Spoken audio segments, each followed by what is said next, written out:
السلام علیکم ملګرو، څنګه چې تاسو ته پته ده چې په لاهور کې د پی ټی آی جلسه ده. د پی ټی آی پاور شو د مکمل طور باندې حالات خراب دي ملګرو. یو طرف ته چې دی نو علي امین ګنډاپور پسې پولیس ګرځي، هغه گرفتاری ځکه چې د عدالت نه ورته دا وارنټ گرفتاری جاری شو د ناقابلي ضمانت چې دی نو هغه وارنټ گرفتاری جاری شو. د بل طرف ته چې دی نو کومه سټیټ چې دی نو هغه مکمل طور باندې هلته انتظامیه والا ورغلي دي او مکمل طور باندې هغه لیټونه چې دي نو هغه بند کړي دي.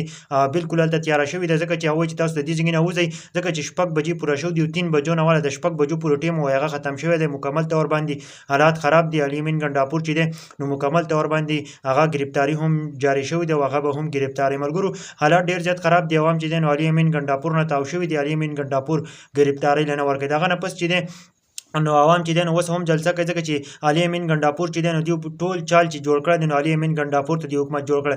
حکومت دا خیال دی چې په دیو کې علي امین ګنډاپور چې دی نو د خیبر پښتونخوا وزیر دی نو د ټول نوس مشر دا دی نو دیو چې موږ دا گرفتار کړو د پارټي چې دی نو دا بیا خراب شي. او شیر افضل مروت چې دی نو هغه بیمار دی نو هغه د جلسې کې حاضري ونه کړله ملګرو. نو حالات مکمل طور باندې خراب دي ځکه چې یو روډ ورته آزاد کړو چې رنګ روډ او نور روډونه ورته مکمل بند کړو چې دیو ورته راونه رسي. اوس هم ډیر زیات مخلوق روان دی او جلسهګاه چې دی نو مکمل طور باندې ډکه شوې ده. لیکن دیو دا نه غواړي کنه چې دا جلسه کامیاب شي. دیو دا سوچو چې علي امین ګنډاپور چې دی دا د اټک پل نه راوړي دا موږ گرفتار کړو. دغه حکومت دا خیال دی ملګرو. نو حالات مکمل طور باندې خراب دي. اوس چې دی نو سټیج ته انتظامیه والا ورغلي دي او مکمل طور باندې هغه سټیج چې دی نو هغه بلپونه ټول مړه کړي دي او مکمل طور باندې عوام ته وایي چې تاسو د دې ځای نه وسوځئ ځکه چې ستاسو چې کوم ټیم و نو هغه مکمل طور باندې ختم شوی دی. تاسو ټول ته زه خواست کوم چې تاسو دا وځئ انتظامیه والا. بل طرف ته چې دی نو پولیس په علي امین ګنډاپور پسې ګرځي. علي امین ګنډاپور چې دی ناقابل ضمانت وارنټ گرفتاری جاری شوی دی ملګرو د عدالت نه. ملګرو علي امین ګنډاپور چې دی نو دا ډېرې سختې خبرې کوي دا مخې له خلاف ورزي کوي. د دې وجې نه پسې وارنټ گرفتاری جاری کړی. د افسوس خبره دا ده چې سړی خپل حق دپاره هم اواز نشي ټوتولی.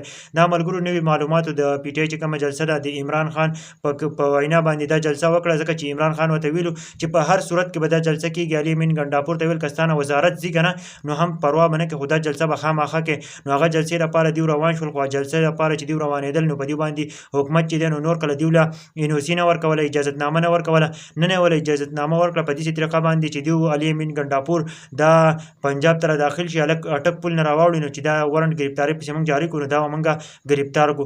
بل طرف ته د بد مرغه چې دی نو شیر افضل مروت هم بیمار دی. شیر افضل مروت په دې کې حاضري ونه کړله ځکه چې علي امین ګنډاپور د مشر دی نو اوس په علي امین ګنډاپور چې دی نو تقریبا رسېدو والا دی به اوس ورسي انشاءالله هغه به هم تقریر کوي. او بل طرف ته انتظامیه والا چې مکمل طور باندې بلپونه کومه لایټ کومه سیستم چې دی نو مکمل طور باندې هغه ختم کړی دی. ملګرو دا نوي اپډیټ د پی ټی آی چې کومه جلسه ده په لاهور کې نو هغه په باره کې نوي اپډیټ ده.